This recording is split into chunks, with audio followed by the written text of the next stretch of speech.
রাধে রাধে বন্ধুরা, কৃষ্ণ বলে যে মুভিটা দিয়েছি তোমরা একটু দেখে নাও, তারপরে সম্বন্ধে আমি সবকিছু বলছি। सर्वोपरि है क्यों तब तो उसे इस स्तंभ में भी होना चाहिए। अवश्य है।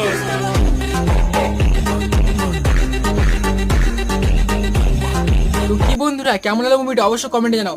তো আমাদের সনাতন ধর্মের কিন্তু খুব সুন্দর 3D মুভি বেরিয়েছে, যেটা কিন্তু সকল সনাতনীদেরকে দেখা উচিত।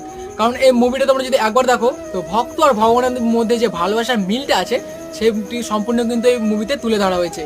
আর শ্রীহরি নারায়ণের অনেকগুলো অবতার আছে, তার মধ্যে একটি শ্রেষ্ঠ অবতার যেটা কিন্তু নরসিংহ অবতার। এই অবতারে তোমরা কিছু দেখো, ভক্ত আর ভগবানের মধ্যে ভালোবাসার এতটা সুন্দর মিল যে তোমরা মুভিটা না দেখলে কিন্তু বুঝতে পারবে না।